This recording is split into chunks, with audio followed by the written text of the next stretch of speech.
มากเป็นการเปิดโอกาสให้คนได้รับฟังธรรมพบปัญญามีความสุขพ้นจากทุกข์ด้วยการฟังธรรมะมาทวงคำมันหมู่บ้านศีลห้าคือเป็นพันธะ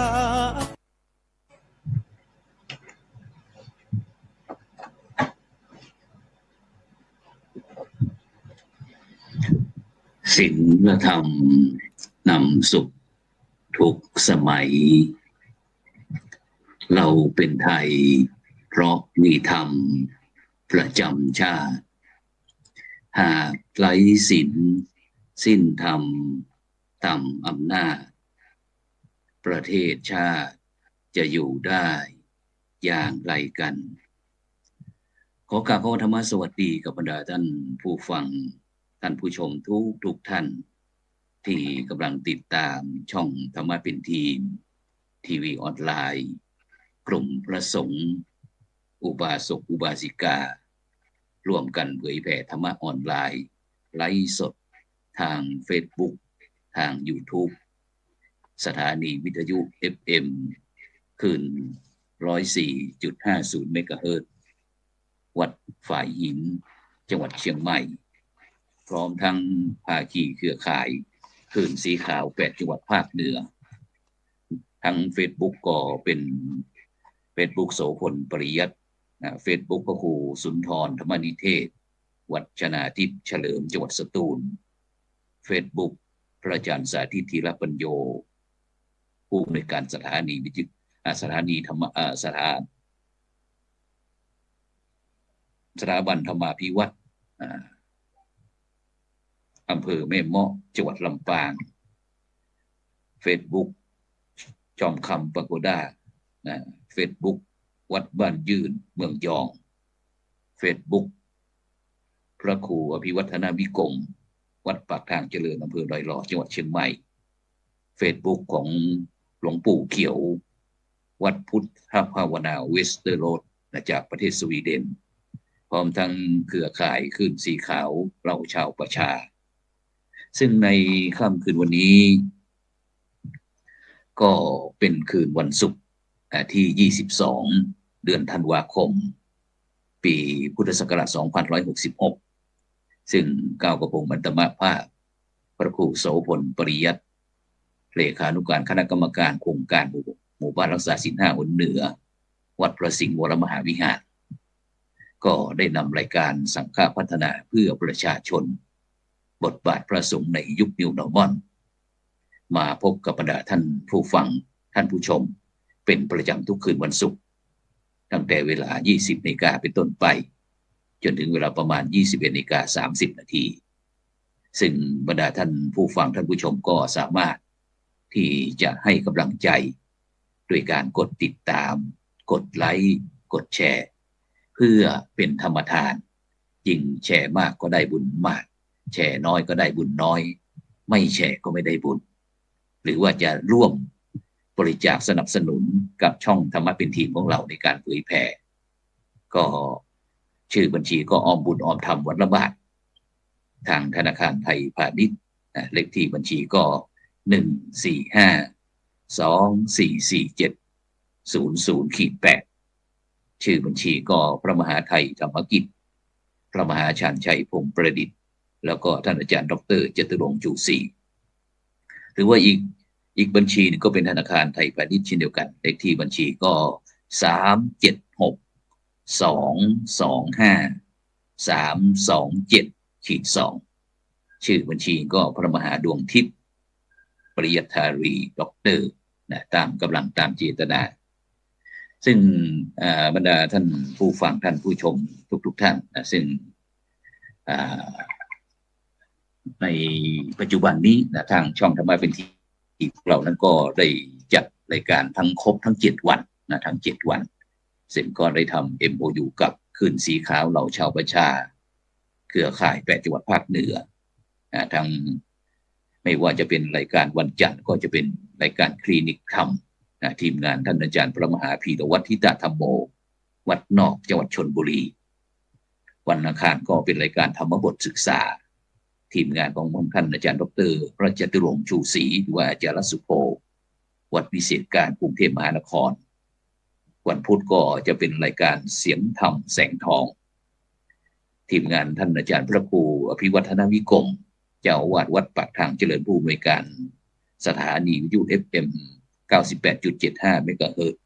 ดอยหล่อจังหวัดเชียงใหม่วันพฤหัสก็จะเป็นรายการธรรมาภิวัตรทีมงานพระอาจารย์สาธิตธีรปัญโยจากสถาบันธรรมาภิวัตรอำเภอแม่เมาะจังหวัดลำปางแล้วก็วันศุกร์นั้นก็จะเป็นรายการสังฆพัฒนาเพื่อประชาชนบทบาทพระสงฆ์ในยุคนิวนอร์มอลดำเนินรายการโดยพระครูโสพลปริยัติซึ่งก็จะมีทั้งภาคีเครือข่ายทั่วโลกซึ่งก็จะมาร่วม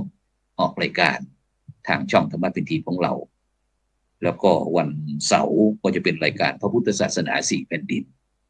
ซึ่งตรงนี้ก็จะเป็นตั้งแต่4แผ่นดินก็คือทั้งประเทศจีน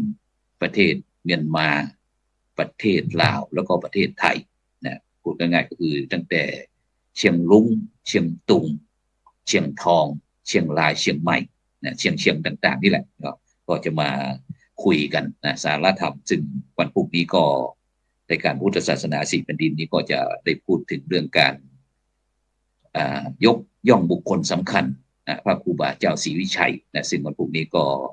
ได้รับความเมตตาจากท่านอาจารย์ดร.พระครูธีรสุตพจน์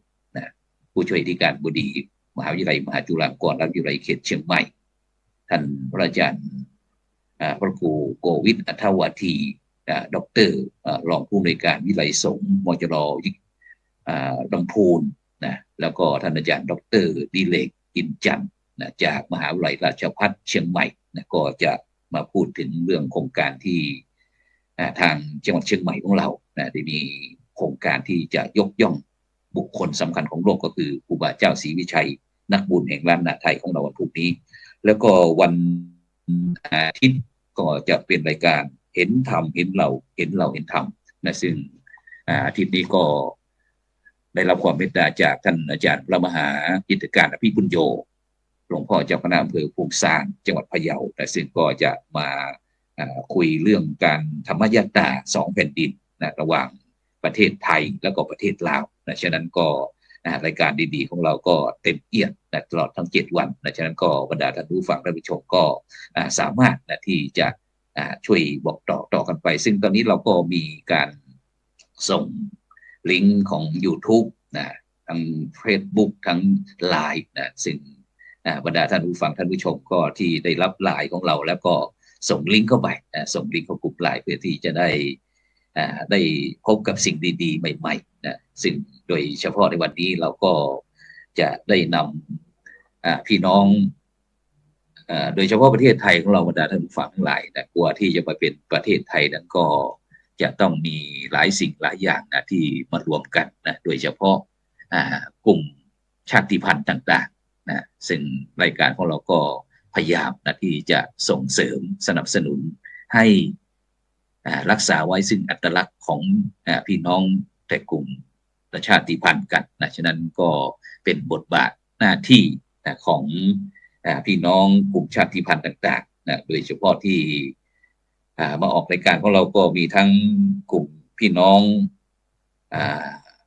ไทยขืนทั้งไทยยองทั้งลาวทั้งจีนอะไรต่างๆเนี่ยเยอะแยะไปหมดจนจำไม่ได้จนกระทั่งลวกหรือว่าละวื้อละวะอะไรต่างๆแต่สิ่งนี้เราก็ได้รับความเมตตาจากคณะทีมงานจากศูนย์เรียนรู้ละวะละวื้อรัตนปัญญาตำบลบ่อหลวงอำเภอฮอดจังหวัดเชียงใหม่ฉะนั้นก็บรรดาท่านผู้ฟังท่านผู้ชมก็ติดตามกันไปแล้วก็โดยเฉพาะ20 นาทีสุดท้ายเราก็จะเปิดโอกาสให้กับบรรดาท่านผู้ฟังท่านผู้ชมนั้นสามารถที่จะโทรเข้ามาคุยเพราะว่าวันนี้เรามีพี่น้องรั้วรุ่นใหม่ที่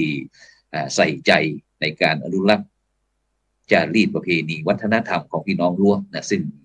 พี่น้องรั้วถือว่าเป็นผู้ที่มีบทบาทสำคัญในเมืองเชียงใหม่เช่นเดียวกันซึ่งจะสำคัญอย่างไรเดี๋ยวเราก็ไปฟังจากปากรั้วรุ่นใหม่กันแล้วกันว่าเขามีความเข้าใจอย่างไร โดยเฉพาะว่าในอดีตแล้วก็ปัจจุบันนะฉะนั้นวันนี้เราได้สนทนากันแน่นอนฉะนั้นก็บรรดาท่านผู้ฟังท่านผู้ชมก็เตรียมไว้เลยเตรียมไว้เลยว่าวันนี้เราจะ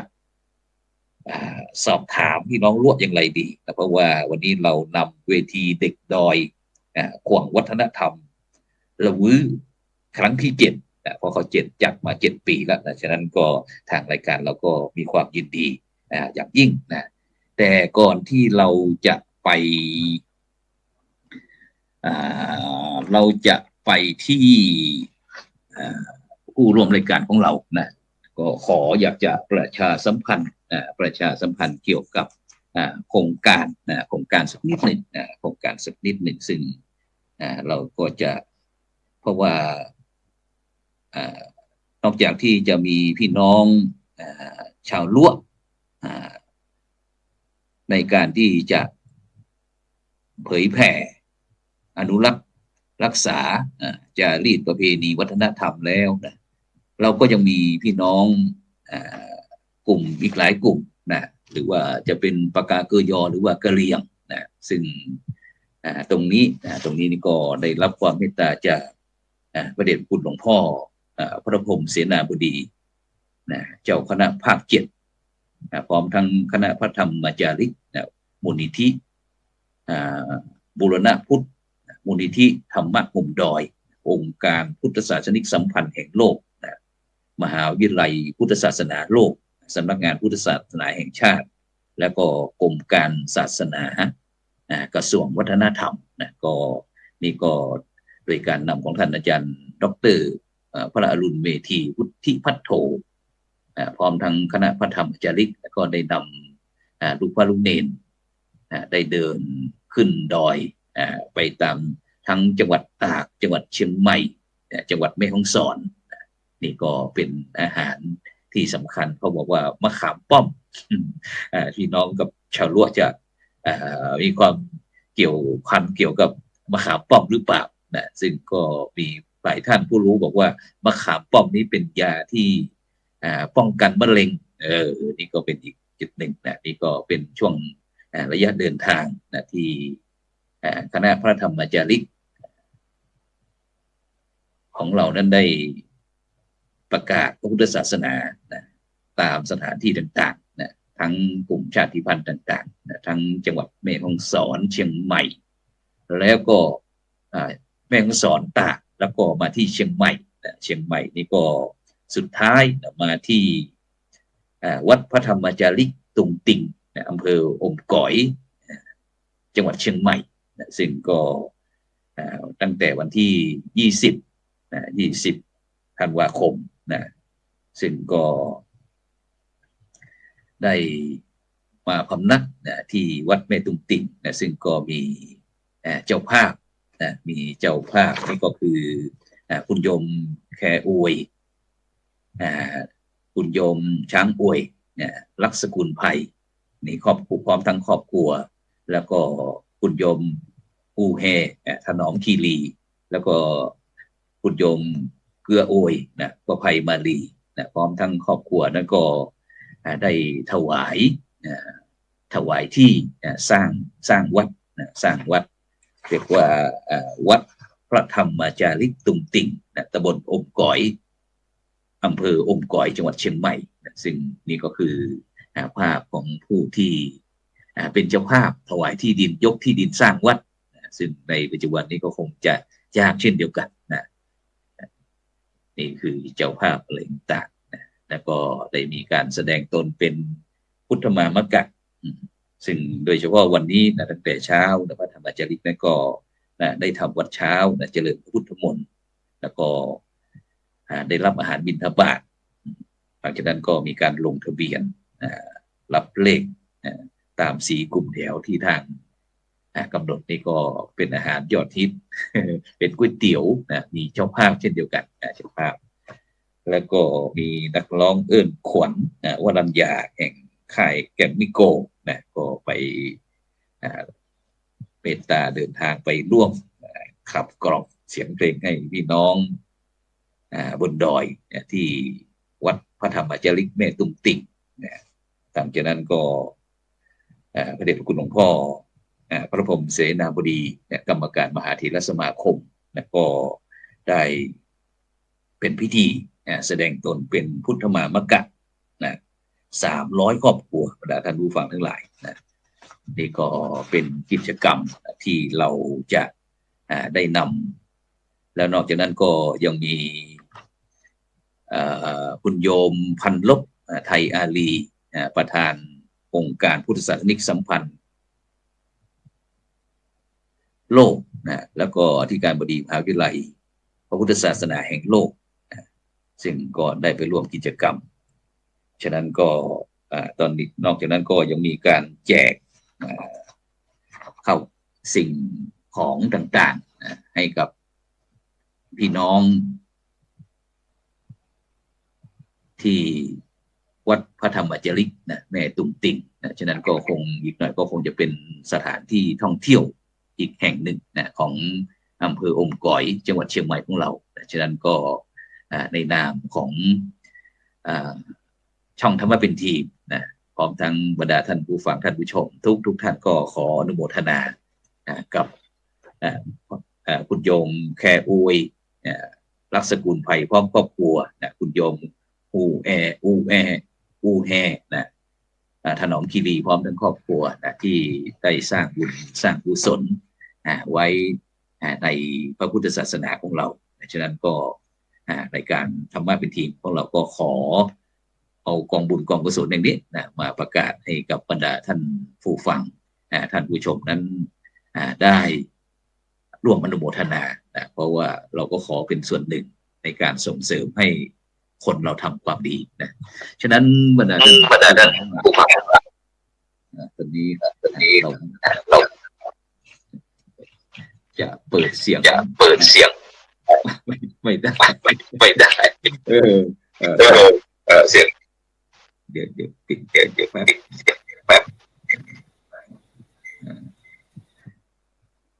ถ้าเราจะเปิดเสียงที่ตรงเครื่องไม่ได้เครื่องไม่ได้เพราะว่าจะทำให้เสียงกล้องขึ้นฉะนั้นก็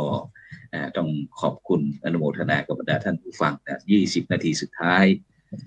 083-324-7984ใครที่อยากจะโทรเข้ามาก็เจริญพรได้เลยโทรเข้ามาช่วง20 นาทีสุดท้ายเราก็จะเปิดโอกาสให้กับบรรดาท่านผู้ฟังท่านผู้ชมได้โทรมาเพราะว่าวันนี้เรามีผู้ร่วมรายการของเราเต็มเอียดวันนี้วันนี้เต็มเอียดฉะนั้นเราไปที่ผู้ร่วมรายการของเราท่านแรกก็คือไปที่พระอาจารย์กฤษณชัยอาจารย์กฤษณชัยปัญญาวัฒโนประธานศูนย์เรียนรู้ละวื้อรัตนปัญญาตำบลบ่อหลวงอำเภอฮอดจังหวัดเชียงใหม่นมัสการครับท่านอาจารย์กฤษณชัยครับผมเปิดไมค์แป๊บหนึ่งครับเปิดไมค์เดี๋ยวแป๊บหนึ่งเดี๋ยวโอเคครับกับคารวะอาจารย์พระครูโสพลประยัติอีกครั้งหนึ่งนะครับเนื่องจากว่าวันนี้อากาศเย็นครับบนดอย ก็เลยแต่ละคนที่น้องๆที่มานี่คือเตรียมชุดรั้วมาเต็มที่เลยครับแต่ว่าเจออากาศหนาววันนี้นี่โอ้โหอาจจะเสียงอาจจะเปลี่ยนไปบ้างนะครับอาจารย์ครับครับผมครับสาธุครับตอนนี้หมายความว่าบ่อหลวงของเราหนาวจังนะครับหนาวจังครับที่ตอนนี้ที่ศูนย์เรียนรู้นั้นค่อนข้างจะเย็นเลยครับกี่องศาครับตอนนี้กี่องศาครับที่ประมาณ17 องศาประมาณนี้ครับครับผมประมาณ17 องศาครับก็น่าจะพอดีเนาะเดี๋ยวถ้ามีโอกาสก็อยากจะไปสัมผัสนะครับ17 องศาเหมือนกันครับฉะนั้นไปที่ผู้ร่วมรายการเราท่านที่2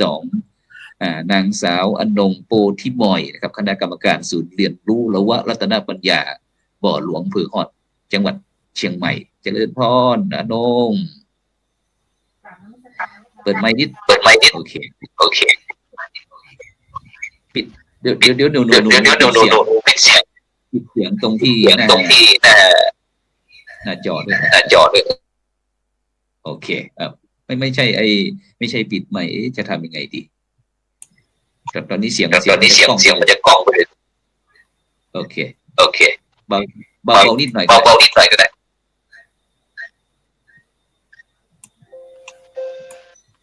โอเคทดสอบได้เลย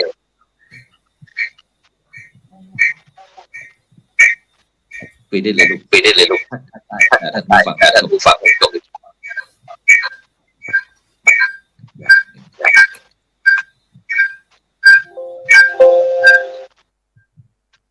โอเคคุยได้เลยโน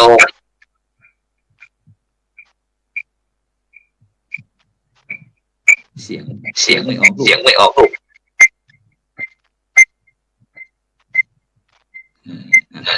อย่าเรียนเลยอยู่ใกล้กันนิดเด็ก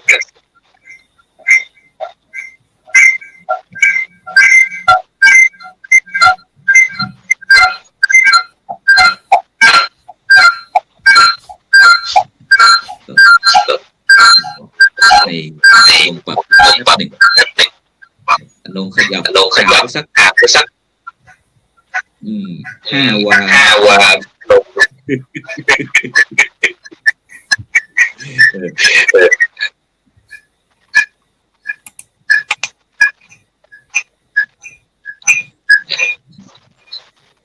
เราไปที่นัทวัฒน์นัทวัฒน์เปิดใหม่ได้เลยค่ะกราบนมัสการพระอาจารย์นะคะ แล้วก็สวัสดี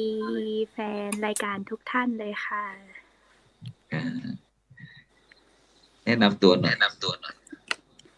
ค่ะชื่อว่านางสาวณัฐวรรณคู่เบ้านะคะ เป็นคณะกรรมการศูนย์การเรียนรู้รัตนปัญญาตำบลบ่อหลวงอำเภอฮอดจังหวัดเชียงใหม่ค่ะ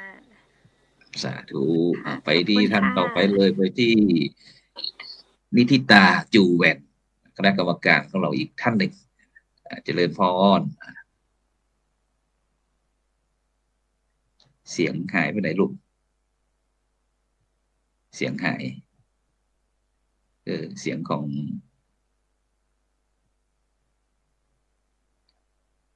วันนี้อาจจะขัดข้องสักนิดหนึ่งเหมือนกันเราไปที่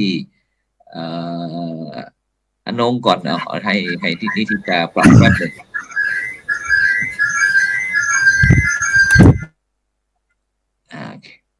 เปิดไมค์แป๊บหนึ่งลูกเปิดโอเคเปิดไมค์แป๊บหนึ่ง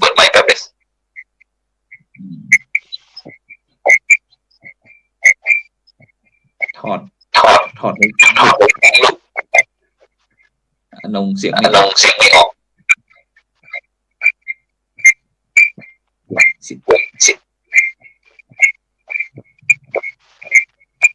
อนงเสียงไม่ออกแล้วฟังออกคุยปกติโอเคได้เลยลูกทักทายบรรดาท่านผู้ฟังชมได้เลย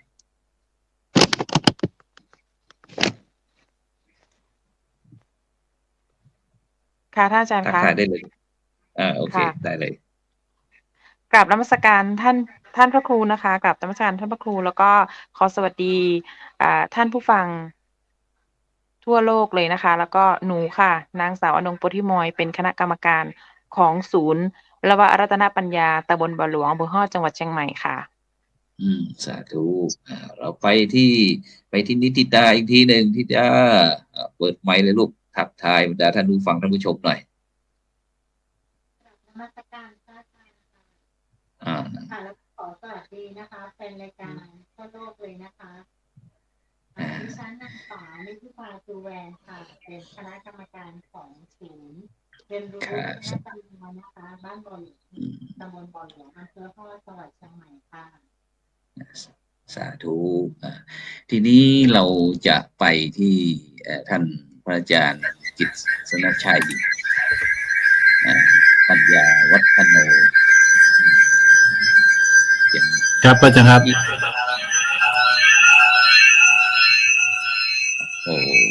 ดี๋ยวก่อนปรับเสียงนิดหนึ่งเสียงพระอาจารย์สัญญาณได้นะครับ แต่มันจะกล้องหน่อยครับผมเสียงมันจะกล้องนิดหนึ่งได้ไหมครับ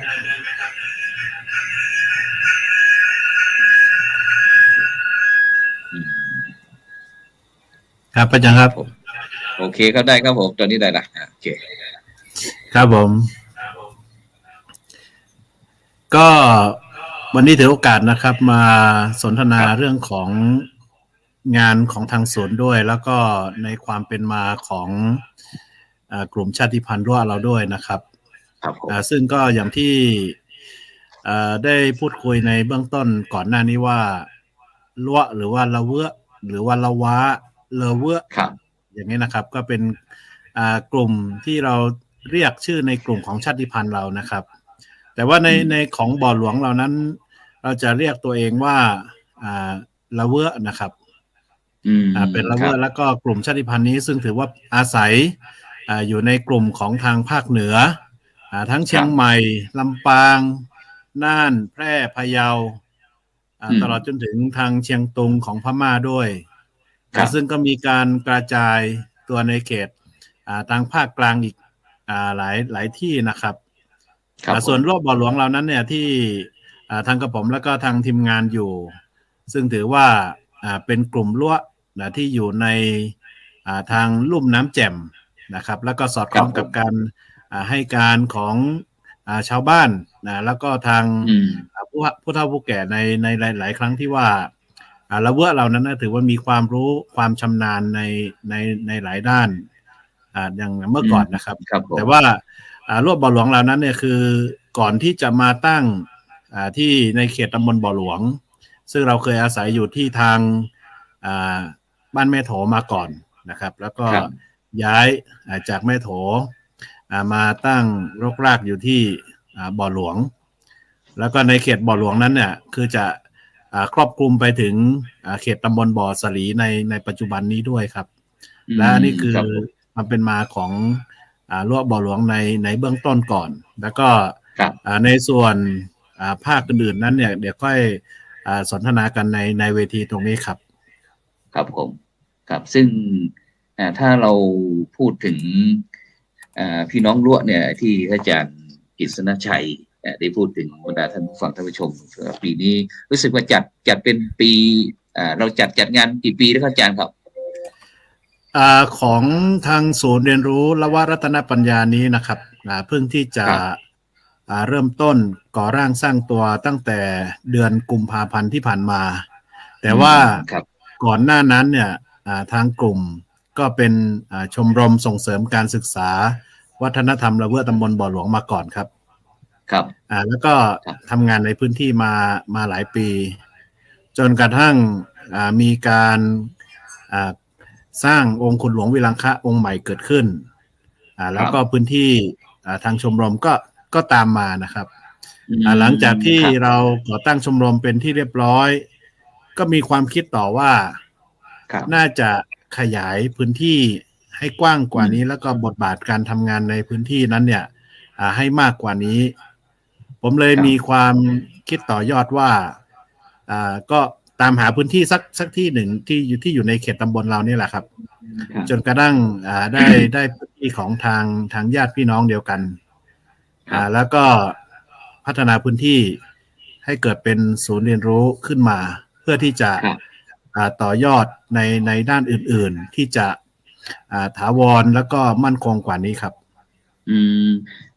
อย่างมุมมองอยากจะถามอาจารย์ว่าทำไมถึงต้องตั้งขวงวัฒนธรรมละวื้อหรือว่าศูนย์เรียนรู้ละวะรัตนปัญญามันเกิดอะไรขึ้นเพราะว่า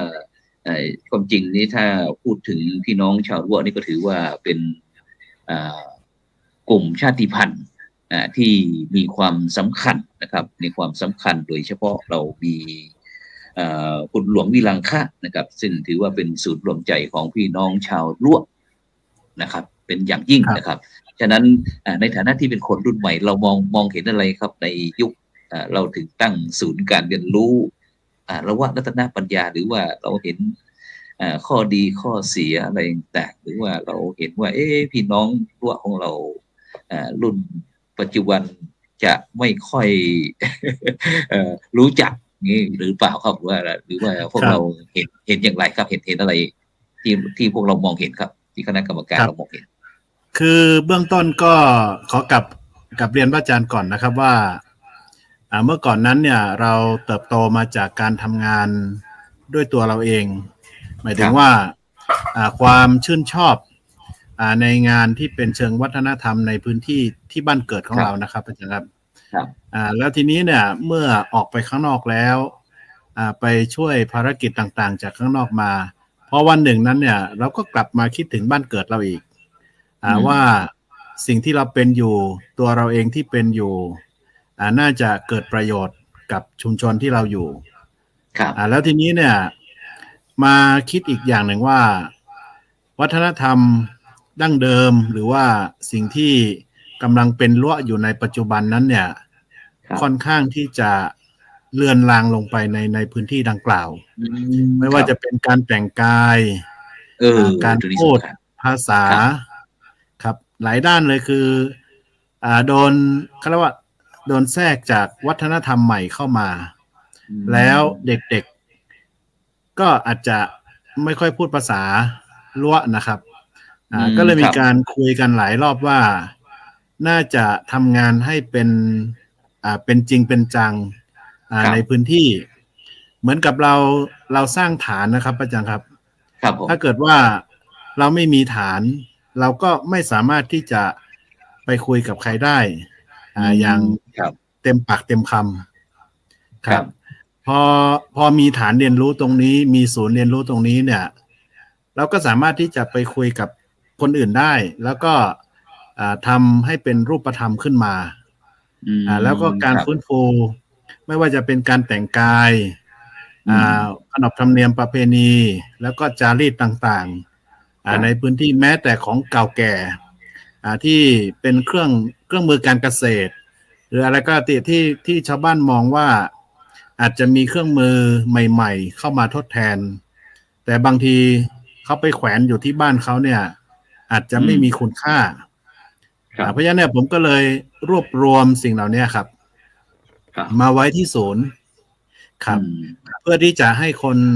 รุ่นหลังหรือว่าคนรุ่นใหม่ที่สนใจอยากจะมาเรียนรู้เรื่องราวเหล่านี้ก็มาที่ศูนย์อย่างเงี้ยครับเหมือนเราจัดทำเป็นเขาเรียกว่าองค์ความรู้ทุกมุมในพื้นที่ของเราครับครับอ๋อฉะนั้นก็หมายความว่าพี่น้องรุ่นใหม่ของเราเนี่ยมีความห่วงใยนะครับไม่ว่าจะเป็นเรื่องอัตลักษณ์เป็นภาษาพูด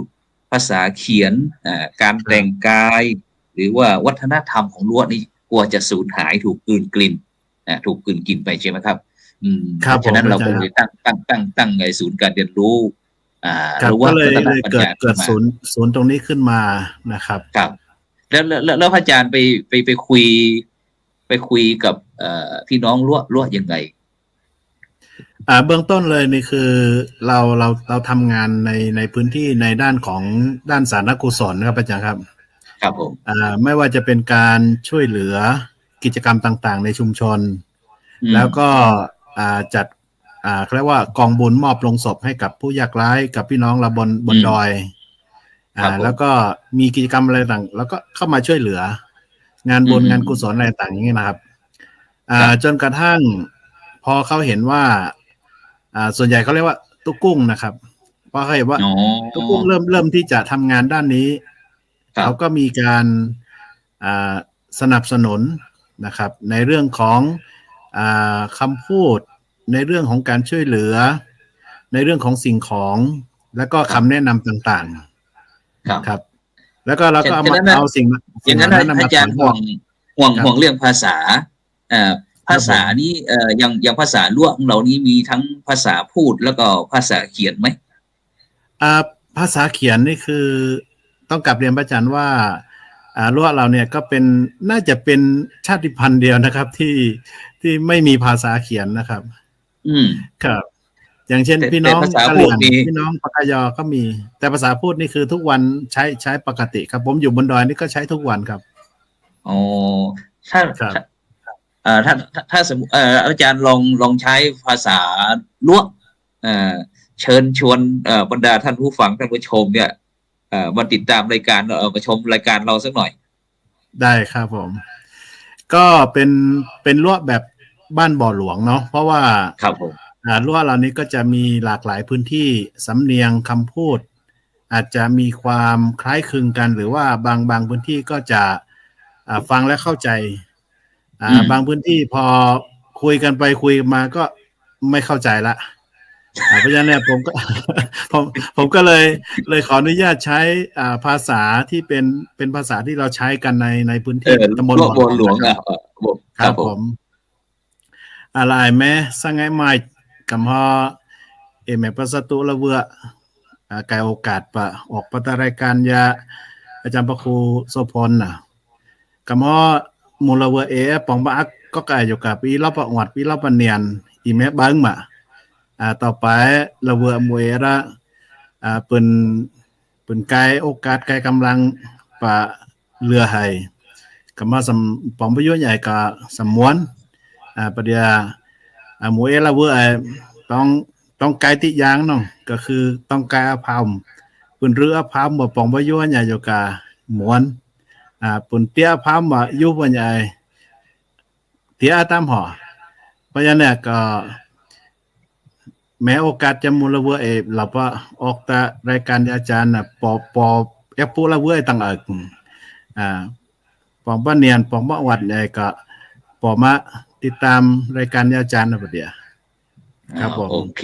อาจารย์เป็นคนพูดต่อไปให้อนงเป็นคนแปลก็แล้วกันอนงแปลหน่อยลูกแปลนะคะในแบบฉบับสั้นๆนะคะเสียงจะเบาไปนิดหนึ่งลูกเปิดใหม่โอเคโอเคท่านเรียกสั้นๆท่านอาจารย์ว่าท่านอาจารย์กุ้งนะท่านอาจารย์กุ้งได้เกริ่นเชิญชวนนะคะให้กับแฟนรายการนะคะของท่านอาจารย์มาดูรายการของอาจารย์เยอะๆนะคะวันนี้เป็นบุญของชาวล้วนะคะทุกคนแล้วก็เป็นบุญของ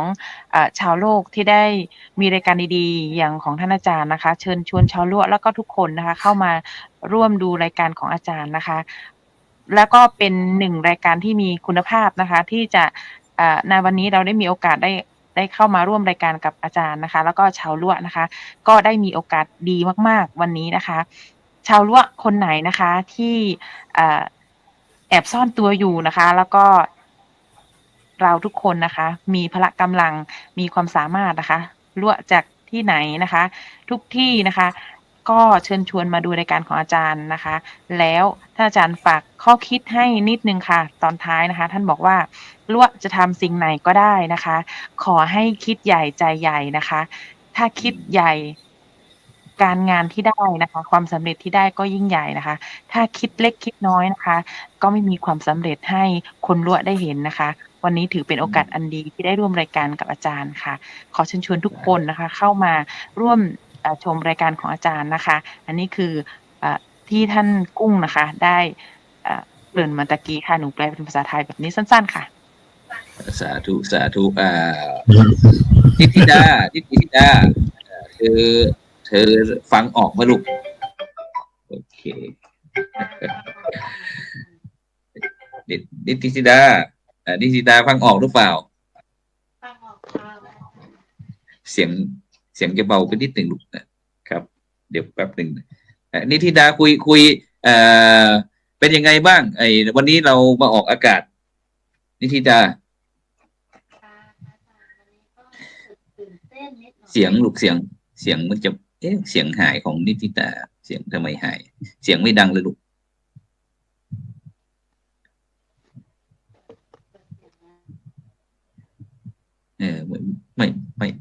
ไม่มีเสียง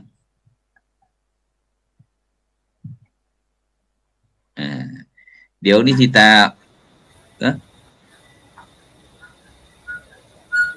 นิติตาได้ยินพระอาจารย์หรือเปล่าได้ยินค่ะหนูได้ยินชัดเลยค่ะโอเคเอาคุยได้เลยลูกคุยได้เลยได้ยินอาจารย์เสียงทำไมเงียบจังเมื่อกี้พระอาจารย์เปิดของลูกพี่กุ้งฟังหรือเปล่าครับได้ยินครับว่าเสียงนิติตาเสียงหายค่ะได้ยินไหมคะอาจารย์พ ราะว่ามันน่าจะใช้ไมค์ของอาจารย์กุ้งมากกว่าไมค์ของหนูไม่ดังมันเลยเสียงฮอนเดี๋ยวนี้ที่ตาออกก่อนแล้วก็เข้ามาใหม่ลูกนะครับออกกดออกแล้วเข้าใหม่ปรับเสียงแป๊บหนึ่งเอาไปที่ณัฐวรรณก็แล้วกันณัฐวรรณในฐานะที่เป็นคนรุ่นใหม่เนี่ยณัฐวรรณได้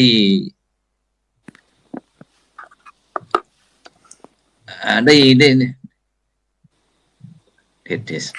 ได้ยินเนาะได้ยินไหมได้ยินพระอาจารย์นะได้ยินค่ะในมุมมองของคนรุ่นใหม่ก่อนที่จะเป็นคนรุ่นใหม่เนี่ยเดี๋ยวกันถามณัฐวรรณก่อนตอนนี้ณัฐวรรณมีหน้าที่การงานอะไรบ้างลูกค่ะตอนนี้หนูเป็นคุณครูสอนอยู่ที่โรงเรียนบ้านบ่อหลวงค่ะก็คือ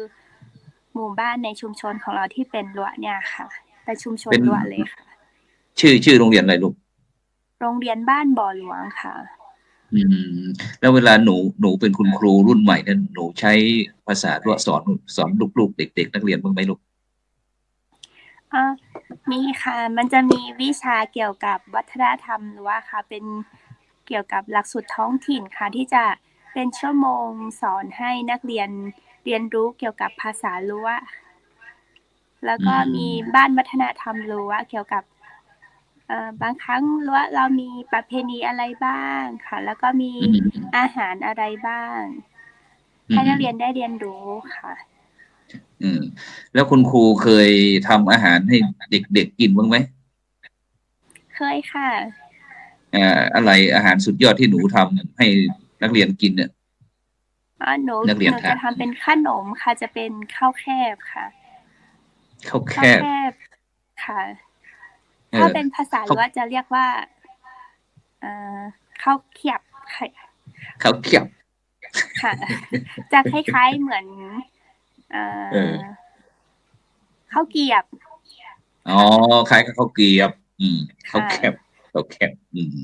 ค่ะแล้วก็ในมุมมองของหนูเนี่ยในฐานะที่เป็นคนรุ่นใหม่ทำไมเราถึงมาเป็นหนึ่งในคณะกรรมการศูนย์การเรียนรู้รั้วรัตนปัญญาของเราลูกถึงได้มาร่วมโครงการกับอาจารย์กุ้งหนูเห็นอะไรในฐานะที่คนรุ่นใหม่หรือว่าสงสัยอะไรถึงมาเป็นคณะกรรมการครับจากการที่หนูได้ติดตามในเฟซของพระอาจารย์กุ้งนะคะหนูเห็นมาตลอดเลยค่ะว่าพระอาจารย์เขามีความมุ่งมั่นที่จะพัฒนาแล้วก็ส่งเสริมให้เราเนี่ยค่ะมีแบบไม่ลืมภาษารั้วของตัวเองแล้วก็พอหนูเห็นดังนั้นแล้วปุ๊บแล้วก็หนูมีความสนใจแล้วก็มีความตั้งมั่นที่จะเข้าร่วมชมรมกับพระอาจารย์ค่ะแล้วเพราะว่าอยากส่งเสริมให้รั้วบ้านเราหรือว่าเด็กๆรุ่นหลังเนี่ยค่ะให้อนุรักษ์ภาษารั้วเพราะว่าช่วงหลังๆเด็กๆจะติดพูดเป็นภาษาไทยมากกว่าคำรั้วค่ะภาษารั้วค่ะก็เลยมีความสนใจแล้วก็อยากร่วมกับศูนย์ที่นี่ค่ะที่พระอาจารย์กุ้งทำค่ะสาธุไปตอนนี้ไปเช็คอีกแป๊บหนึ่งไปที่ทิตาที่ไปที่นิธิตาจูแวนนิธิตาจูแวนเข้ามาร่วมโครงการอะไรกับเขาเปิดเสียงได้เลยร่วมคุยได้เลยเข้ามาร่วมโครงการนี้ได้อย่างไรไม่รู้ว่าได้ยินพระอาจารย์ได้ยินหนูไหมคะได้ชัดเจนลูกเจนอ๋อค่ะสำหรับตัวหนูนะคะก็เหมือนกับคุณครูณัฐวรรณเหมือนกันค่ะก็สนิทเพราะว่าเป็นญาติกับพระอาจารย์กุ้งนะคะแล้วก็เห็นโครงการที่พระอาจารย์ได้เริ่มทำให้กับชาวรั้วนะคะก็ที่ชัดเจนที่สุดก็คือการสร้างองค์คุณหลวงองค์ใหม่ค่ะมาประดิษฐานไว้ที่เทศบาลตำบลบ่อหลวงแล้วก็มีการจุดประกายนะคะในเรื่องของวัฒนธรรมเป็นชุดรั้วนะคะเพราะว่าชุดรั้วห่างหายจากพื้นที่ของหนูอะค่ะไปนานมากแล้วจนหนูเองอ่ะบางทียังไม่รู้เลยว่าชุดประจำเผ่าของตัวเองอ่ะคือเป็นแบบไหนนะคะแล้วก็มีพระอาจารย์กุ้งซึ่ง ท่านเป็นคนจุดกระแสในเรื่องของชุดล้วมาอีกครั้งหนึ่งนะคะตอนนี้ถ้ามีงานในชุมชนนะคะในกระแสตรงนี้ก็คือทำให้ชุดล้วกลับมาในงานต่างๆไม่ว่าจะเป็นงานสมโภชองค์ขุนหลวงประจำปีอะค่ะพระอาจารย์แล้วก็เป็นบางทีก็ไปวัดค่ะใช่ค่ะตอนนี้กระแสของการแต่งกายชุดล้วไม่ว่าจะเป็นบุรุษหรือว่าสตรีก็เริ่มกลับมาซึ่งหนูเองก็ได้รู้ว่าจริงๆแล้วชนเผ่าของหนูมีชุดล้วหรือว่ามีชุดประจำเผ่ากับเขาด้วยเพราะเมื่อก่อนอย่างเผ่ากะเหรี่ยงอย่างม้งอย่างเงี้ยเขาจะมีชุดประจำของตัวเองอย่างของหนูเพิ่งมารู้จักตอนอายุหนูเนี่ยแค่เนี่ยค่ะเมื่อ 4-5 ปีที่ผ่านมาเนี่ยค่ะพระอาจารย์เมื่อก่อนก็ไม่ได้สนใจเท่าไหร่ใช่ไหมไม่ได้นึกถึงหรือว่าไม่รู้จักเลยเมื่อก่อนไม่รู้เลยค่ะเพราะว่าตั้งแต่หนูเห็นพ่ออุ้ยแม่อุ้ยหรือว่าเห็นคนในชุมชนก็คือทุกคนก็ใส่ชุดธรรมดาค่ะไม่มีใครที่แบบว่าชุดพื้นเมืองของตัวเองไม่มีค่ะค่ะเพราะว่าตั้งแต่พ่ออุ้ยแม่อุ้ยหนูก็เห็นเขาใส่ชุดเป็นชุดธรรมดาแต่หลังจากที่พระอาจารย์กุ้งนะคะได้จุดกระแสในเรื่องของชุดล้วก็เพิ่งมารู้ว่าชนเผ่าของตัวเองจริงๆแล้วเรามีชุดประจำเผ่าแล้วด้วยอะค่ะแล้วเมื่อกี้พระอาจารย์ได้ยินว่าเดี๋ยวนี้ชุดล้วของเรานี่รู้สึกว่ามีเป็นที่นิยมของคนทั่วไปเยอะแยะที่บ่อหลวงของเรายังมีการส่งเสริมสนับสนุนเรื่องการทอผ้าหรือว่าตัดชุดของพี่น้องล้วไหมครับอาจารย์ครับครับผมตอนนี้ถือว่าอย่างที่คุณนิติตาได้พูดเมื่อกี้นะครับครับผมหลังจากที่เกิดการรณรงค์อย่างจริงจัง 4-5 ปีที่ผ่านมาเนี่ยครับก็เลยทำให้เกิดร้านค้าเพิ่มขึ้นเกี่ยวกับการตัดเย็บชุดเนี่ยครับแล้วก็เมื่อเกิดร้านค้าแล้วเนี่ยเศรษฐกิจที่เกี่ยวกับเรื่องของตัดเย็บผ้าลวดเนี่ยก็เติบโตขึ้นในชุมชนบ่อหลวงครับครับมีกลุ่มแม่บ้านอย่างนี้มีไหมครับอาจารย์ครับที่ยังมีสืบสานเรื่องการทอผ้าอะไรต่างๆนี่ครับพอมีไหมที่กลุ่มแม่บ้านอะไรต่างๆของลวดบ่อหลวงเรานั้นคือจะไม่ถนัดในด้านของการทอผ้าครับอาจารย์ครับส่วนมากจะเป็นการส่วนใหญ่ก็จะไปถ้าเป็นผ้าทอนี่ก็จะรับมาจากของทางพี่น้องบ้านอมพายบ้านละโอบหรือว่าทางฝั่งแม่แจ่มครับผมครับหมายความว่าแต่ละกลุ่มพี่น้องชาวล้วของเราก็จะมีงานที่ตัวเองถนัดใช่ไหมความถนัดที่แตกต่างกันครับอาจารย์ครับฉะนั้นถามต่อเลย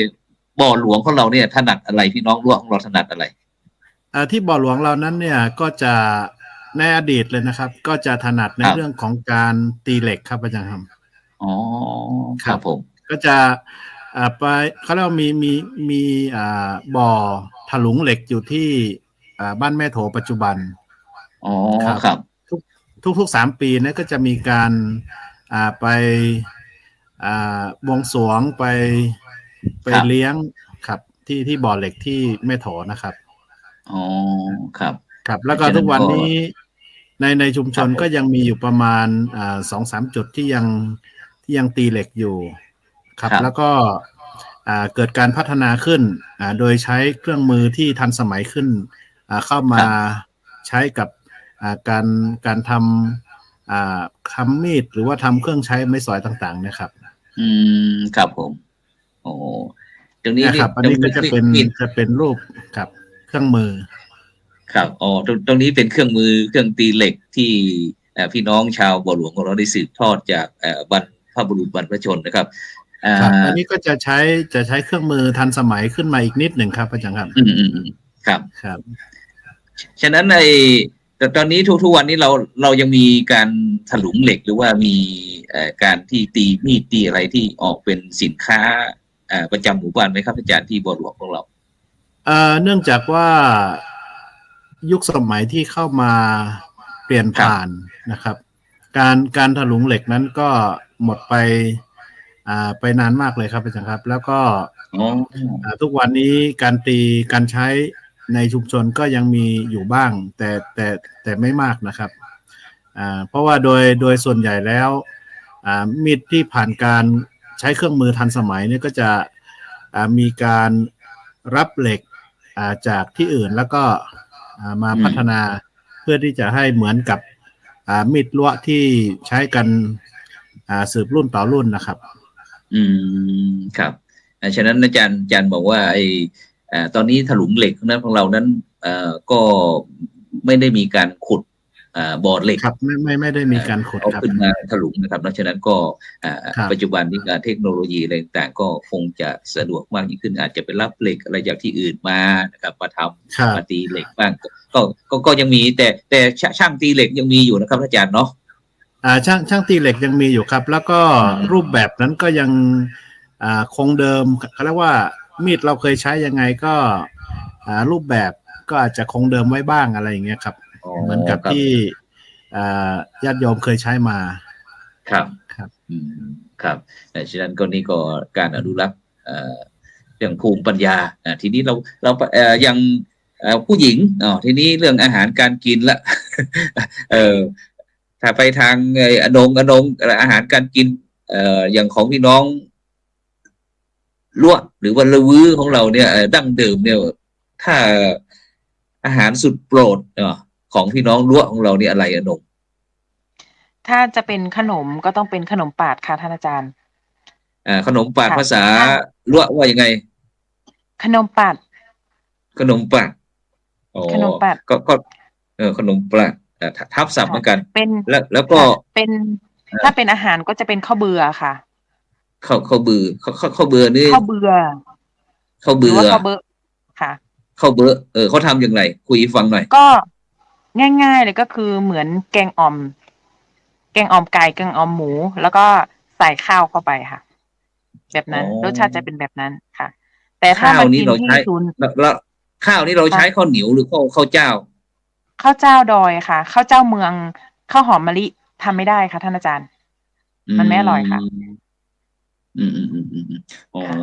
ข้าวเบื่อแล้วเนี่ยที่เป็นภาพนี่อะไรอันนี้ขนมเขาควายค่ะขนมเขาควายภาษาหรือว่าอับสลาวค่ะอับสลาวค่ะวันนี้บรรดาท่านผู้ฟังท่านผู้ชมติดตามรายการเราก็ฟังภาษาลวกวันละคำกันแล้วกันขนมเขาควายหรือว่าอับสลาวค่ะอับแปลว่าข้าวค่ะท่านอาจารย์อับแปลว่าข้าวค่ะสลาวคือการทำให้คือการห่อชนิดหนึ่งที่ม้วนไปม้วนมาค่ะคือสลาวค่ะที่จริงคำว่าสลาวนี่คือสลาวหรือว่าสโรยค่ะแต่ว่ามันสโรยคือมันเป็นการม้วนใบตองหรือว่าม้วนวัตถุดิบให้มีความแหลมแล้วก็เอาข้าวหรือว่าเอาอะไรใส่เข้าไปอย่างเงี้ยค่ะอาจารย์แล้วก็งานสำคัญต่างๆนะคะเขาก็จะทำขนมชนิดนี้งานบุญต่างๆอย่างเงี้ยค่ะแล้วข้าวเบื่อก็เหมือนกันค่ะอาจารย์งานมงคลทุกอย่างต้องมีข้าวเบื่อค่ะของหลวงข้าวเบื่อนี่คือว่ากินเป็นอาหารถ้าเป็นทางคนเมืองเราอาจจะเป็นน้ำพริกอ่องน้ำพริกหนุ่มนี่ประจำเลยอย่างนี้ใช่ไหมประมาณนั้นค่ะยิ่งมาทานที่ศูนย์เรียนรู้ที่นี่แล้วยิ่งอร่อยค่ะท่านอาจารย์คะต้องกราบนมัสการท่านอาจารย์เรียนเชิญมาฉันที่นี่นะคะสาธุทีนี้เดี๋ยวก่อนที่เราจะมีอีกทั้งณัฐวรรณหรือว่านิติตามีอะไรที่จะเสริมเรื่องอาหารการกินบ้างไหมลูกที่อยากจะโดยเฉพาะที่อาหารชอบของนิติตาที่นิติตาชอบอะไรอาหารลวกค่ะของหนูเนี่ยจะชอบสูตรถ้าเป็นแกงนะคะหนูจะชอบแกงเขาเรียกว่าอะไรนะเดี๋ยวนะคะแป๊บเขาเรียกว่ามันเป็นการต้มหมูอะค่ะเขาเรียกว่าตอกสะเบือกอะไรนะตอกสะเบือกตอกสะเบือกโอเคที่ณัฐวรรณชอบอะไรณัฐวรรณอาหารโปรดของหนูค่ะถ้าเป็นหนูจะชอบข้าวเบื่อค่ะใส่ หมูเยอะๆใส่เลือดเยอะๆเนี่ยค่ะ ชอบมากเลยค่ะ โอ้ชอบเนื้อหมู ค่ะ เออโอเค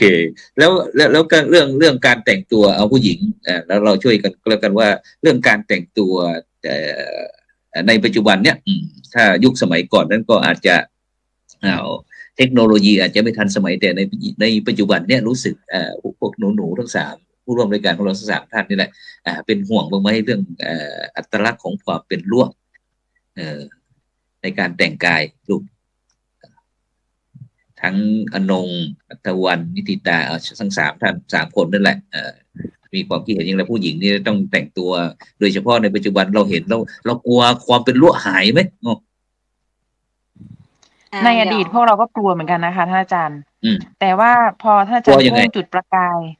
กลัวว่าพวกเราไม่มีเสื้อใส่ชุดใส่เหมือนกะเหรี่ยงไงคะกะเหรี่ยงไปไหนก็จะมีชุดแดงชุดฟ้าชุดม่วงของเขาค่ะแล้วก็สวยแล้วทำไมเราไม่มีชุดทำไมเราต้องใส่ชุดพื้นเมืองอื่นๆที่มัน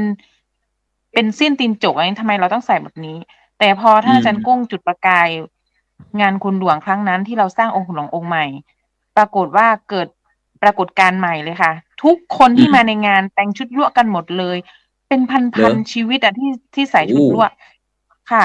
มันแล้วก็แรกๆก็คือหนูใส่ไงคะอย่างที่ท่านอาจารย์เห็นหนูใส่ค่ะ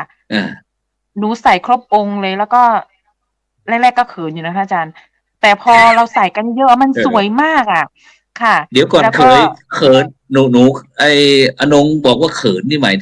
ยถึงยังไงเขินคือไม่เคยใส่มาก่อนนะคะอาจารย์อายเขาหรือว่าไงตอนนั้นอายุ36 ปีไม่เคยใส่มาก่อนไม่เคยใส่มาก่อนแล้วปีนั้นใส่ปีแรกโอ้โหสุดยอดเลยค่ะท่านอาจารย์เป็นปรากฏการณ์ใหม่เลยและตอนนี้ไม่ว่าจะงานบุญอะไรค่ะเด็กๆผู้ใหญ่ผู้ชายผู้หญิงคนเฒ่าคนแก่เขาก็ใส่ชุดลวกกันหมดเลยมาประชันกันแล้วก็สวยมากณวินาทีนี้ไม่กลัวแล้วค่ะแล้วยิ่งมีศูนย์ละวะรัตนปัญญาที่นี่ด้วยส่งเสริมด้านวัฒนธรรมประเพณีการแต่งกายอัตลักษณ์ไม่กลัวแล้วค่ะท่านอาจารย์คะโอเคเป็นนิติตาเรามีพี่น้องปากากยอหรือว่ากะเหรี่ยงอะไรต่างๆเขาเวลาเขาจะแบ่งว่าคนถ้าเป็นคนที่เป็นเด็กใส่แต่งตัวอย่างนี้เป็นผู้ใหญ่แต่งตัวอย่างนี้มีครอบมีครัวอย่างนี้ท่านรู้เรามีอัตลักษณ์ตรงนี้ไหมสังเกตจากตรงนี้ไหมว่าเครื่องแต่งกายจะต้องเป็นแบบนั้นเป็นแบบเนี้ยค่ะถ้าเป็นของรั้วที่จะแตกต่างนิดนึงก็คือว่าถ้าเป็นเด็กค่ะพระอาจารย์หนูขอโทษนะคะก็คือผ้าสิ้นนะคะหรือว่าผ้าถุงก็อาจจะอยู่ประมาณเข่าหรือว่าคลุมเข่านิดนึงอย่างเงี้ยค่ะแต่ว่าถ้าเป็นในวัยของรุ่นหนูบางคนเขาก็ชอบแบบคลุมเข่านะคะหรือว่ายาวไปเลยค่ะพระอาจารย์ค่ะแล้วก็ตอนนี้คือมันไม่ได้เหมือนแบบของเผ่าปากากยอหรือว่ากะเหรี่ยงนะคะที่เขาจะบอกว่าถ้าเป็นสาวก็คือให้ใส่ชุดสีขาวยาวๆอะไรเงี้ยจะไม่มีค่ะแต่ว่าของหนูเนี่ยมันจะมีในช่วงนี้ค่ะมันจะมีแบบว่าแปลงจากชุดลวดอาจจะดัดแปลงตัดเป็นให้มันเป็นลวดประยุกต์ตามยุคตามสมัยตามแบบที่เขาแบบเลือกเองได้ค่ะจะไม่ได้ฟิตเหมือนชุดกะเหรี่ยงค่ะเนี่ยค่ะใช่ค่ะก็จะออกเป็นแบบแต่ละคนก็จะดีไซน์ก็จะมีการดีไซน์ในแบบของตัวเองอย่างเงี้ยค่ะแต่ตรงภาพตรงนี้นี่เขาเอาผ้าของเราไปตัดเป็นดีไซน์อะไรออกมาเป็นตามยุคตามสมัยใช่ไหมใช่ค่ะใช่ฉะนั้นเราไปที่คุณครูกันแล้วกันคุณณัฐวรรณเธอในฐานะที่เป็นคนรุ่นใหม่ที่ใกล้ชิดคนรุ่นใหม่เราจะโดยเฉพาะนักเรียนนะลูกในปัจจุบันนี้เรามีการส่งเสริมเขาแต่งตัวของพี่น้องลวกบ้างไหมค่ะถ้าเป็นยุคสมัยตอนที่หนูเป็นเด็กๆนะคะหนูเรียนที่บ่อหลวงเนี่ยแหละค่ะสมัยนั้นเขาจะมีให้เด็กๆนักเรียนนะคะใส่ชุดลวดทุกวันศุกร์ค่ะแต่ว่าปัจจุบันโรงเรียนก็เปลี่ยนมาให้นักเรียนใส่ชุดพื้นเมืองเหมือนเดิมค่ะชุดพื้นเมืองนี่หมายถึงผ้าสิ้นแล้วก็เสื้อพื้นเมืองเป็นสีของโรงเรียนอะไรประมาณนี้ค่ะ แต่ว่าในส่วนตัวหนูเนี่ยเวลามีกิจกรรมอะไรอย่างเช่นที่ผ่านมาค่ะโรงเรียนมีกิจกรรมวันลอยกระทงค่ะก็จะบอกนักเรียนว่าพรุ่งนี้นักเรียนคนไหนที่มีชุดรั้วนักเรียนใส่มาได้นะคะนักเรียนเขาจะใส่กันมาเต็มเลยค่ะพระอาจารย์อย่างนี้หรือเปล่าลูกไอ้ที่นักเรียนเขาแต่งตัวอย่างนี้ใช่ไหมใช่แล้วค่ะนี่คือชุดพื้นเมืองของหนูเหรอที่หนูว่าหรือว่านี้เป็นชุดรั้วอันนี้เป็นชุดรั้วค่ะสมัยเมื่อก่อนโรงเรียนก็จะมีการแต่งกายแบบนี้ค่ะแต่ในปัจจุบันก็มีการเปลี่ยนแปลงไปแต่แน่นอนละเพราะว่าตอนนี้เรามีงานแล้วเวทีของเราเกิดขึ้นแล้วนะเวทีเด็กดอยห่วงวัฒนธรรมห่วงวัฒนธรรมห่วงวัฒนธรรมละวะรัตนปัญญาฉะนั้นเราไปเลยเราไปคุยกันเลยทีนี้เราจะได้พูดถึงเรื่องวัตถุประสงค์ของการจัดงานอาจารย์กุ้งได้ช่วยเป็นธุระพละหน่อยได้คุยเกี่ยวกับเรื่องว่ากิจกรรมในวันอาทิตย์ที่6 มกราคม 2567เนี่ยหมายความว่าต้นปีหน้านะอาจารย์กุ้งเนาะเรามีการวอร์มทีมงานยังไงบ้างเราอยากจะนำอะไรไปเสนอในงานนี้บ้างหรือว่าในปีที่ผ่านมาเรามีกิจกรรมแบบนั้นแบบนี้แต่ปีนี้เราจะต่อยอดอะไรบ้างเพื่อที่บรรดาท่านผู้ฟังท่านผู้ชมอยากจะไปร่วมงานเวทีเด็กดอยห่วงวัฒนธรรมระลึกครั้งที่7ของพระนิพนธ์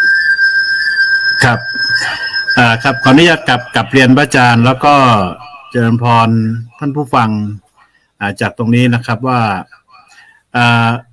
เดิมนั้นเนี่ยห่วงวัฒนธรรมละเวอเราจัดมาทั้งหมด6 ครั้งครั้งที่7หรือว่าครั้งที่จะถึงนี้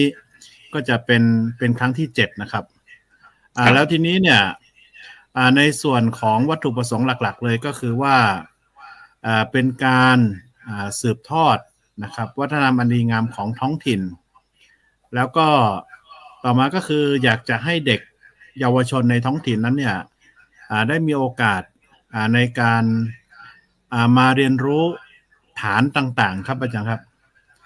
ซึ่งก็จะจัดเป็นอย่างเช่นฐานการละเล่นของเด็กหรือว่าฐานเรียนรู้การตีมีดรั้ว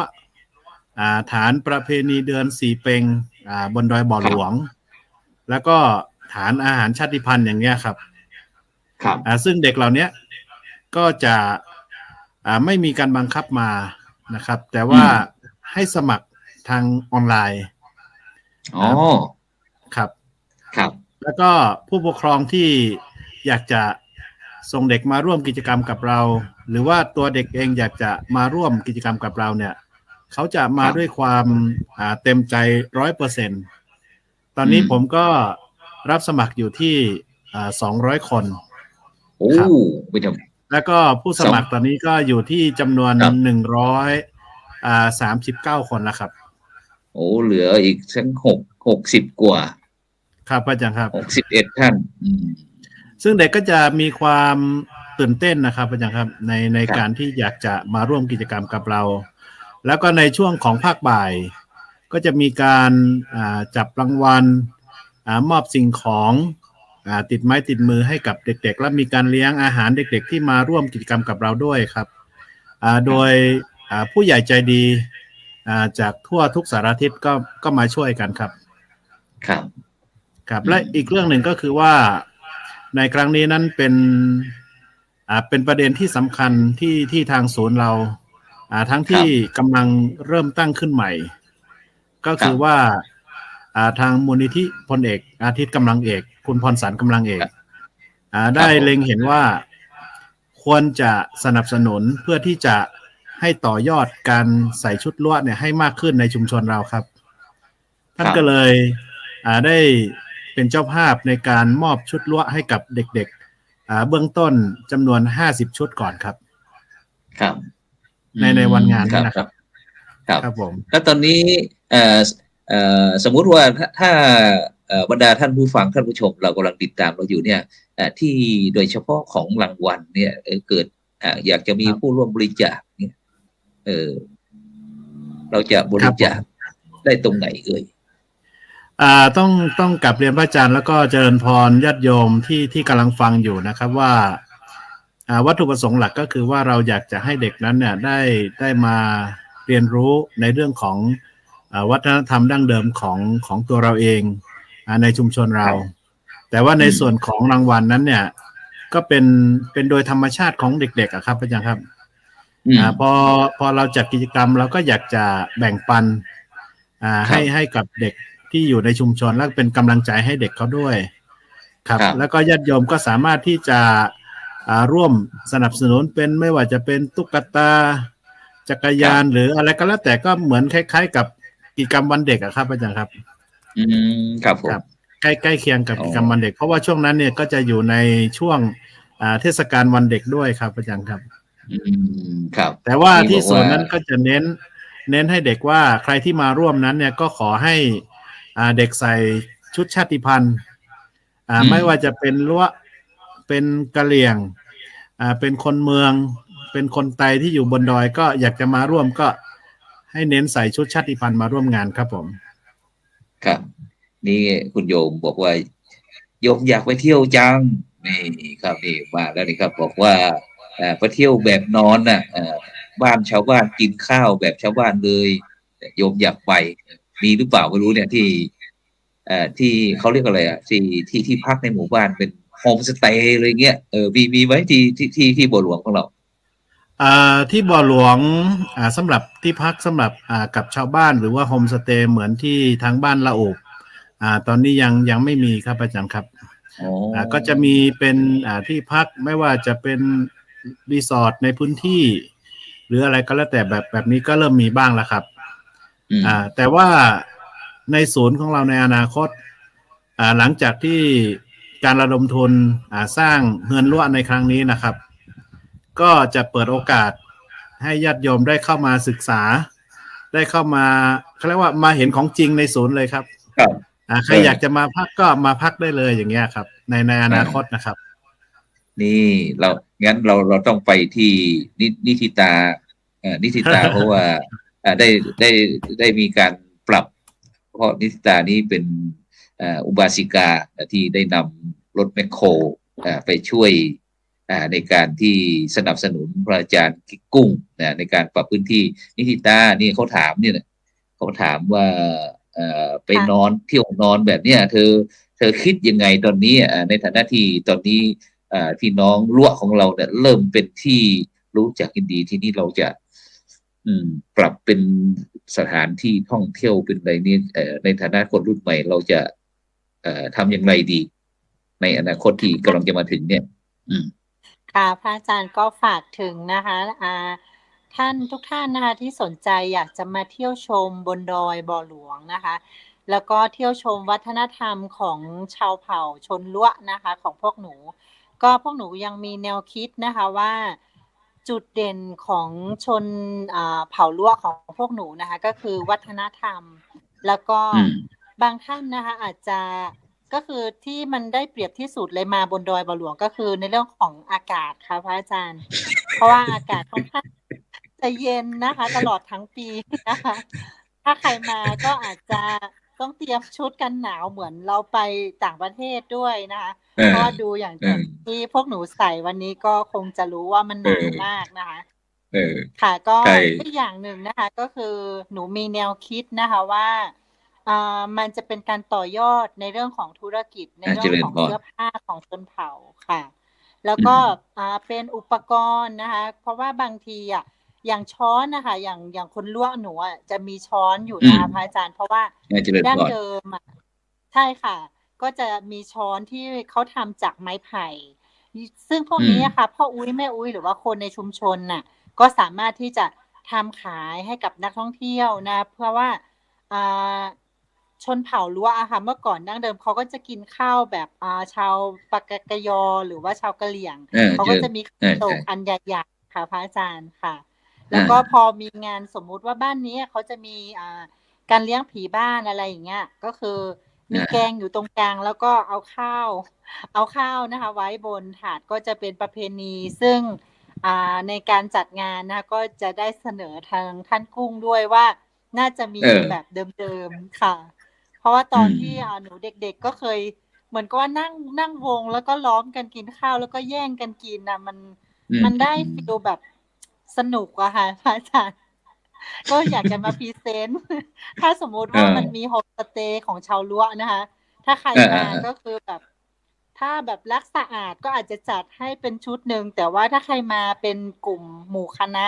ก็คงอยากจะให้กินข้าวแบบนี้อะค่ะ แล้วก็มีอาหารพื้นเมืองของทางบ้านหนูอะค่ะไว้ต้อนรับ ฉะนั้น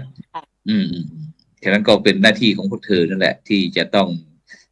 ยกระดับฐานะพี่น้องรั้วของเราต่อไปนะฉะนั้นทีนี้คณะประธานของเราได้พูดเรื่องเกี่ยวกับเรื่องงานไปแล้วทีนี้คณะกรรมการเราแต่ละท่านอย่างอนงมีหน้าที่อะไรลูกในงานวัฒนธรรมครั้งนี้เรามีความรับผิดชอบด้านงานจัดเตรียมยังไงบางงานอะไรแผนกของเรา ของหนูก็จะเป็นดูแลเรื่องกิจกรรมด้านอาหารนะคะอาจารย์ไม่ว่าจะเป็นขนม แล้วก็อาหารพื้นบ้านค่ะ หนูจะดูแลทั้งหมดค่ะ เตรียมอะไรบ้างที่เราจะนำเสนอโดยเฉพาะอาหาร วันนั้นก็จะมีการ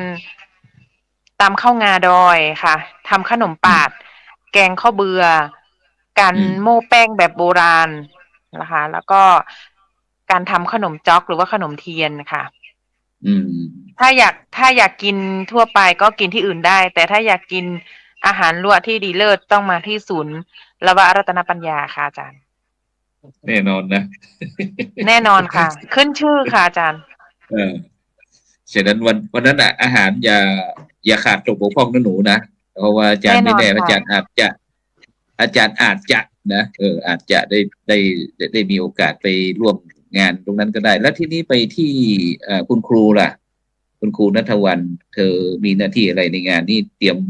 แผนงานอย่างไรในการที่จะต้อนรับขับสู้กับบรรดาท่านผู้ฟังท่านผู้ชมและแขกผู้เกียรติที่จะร่วมงานของเรา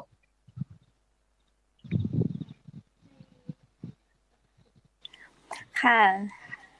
ในฐานะที่เป็นคุณครูนะคะพระอาจารย์กุ้งก็เลยมอบตำแหน่งให้ดูแลเด็กๆนะคะเด็กๆที่ชมรมของเราที่ศูนย์ของเราจะมีเด็กๆจิตอาสาค่ะพระอาจารย์หนูก็จะต้องรับหน้าที่ดูแลเด็กๆในการต้อนรับแขกค่ะแล้วก็กิจกรรมการแสดงของเด็กๆแต่ละทีมที่เขาเตรียมตัวมาแสดงอะค่ะก็จะรับตำแหน่งในหน้าที่ตรงนี้ค่ะโดยเฉพาะการแสดงลูกถือว่าเป็นจุดไฮไลท์ที่สำคัญวันนั้นเราเตรียมอะไรที่จะไปเสนอในงานวันนั้นวางแผนอะไรมีอะไรบ้างค่ะอย่างที่พระอาจารย์บอกนะคะเรื่องการแสดงเด็กๆเขาจะคิดกันเองค่ะรวมกลุ่มคิดกันเองค่ะว่าเขาจะแสดงอะไรว่าแต่เขาก็ทางศูนย์เราบอกเขาค่ะว่าขอใส่ชุดลวดมานะเพื่อเป็นการอนุรักษ์ชุดของเราด้วยค่ะอย่างมีการฟ้อนการรำการร้องอะไรของพี่น้องลวดบ้างไหมอย่าง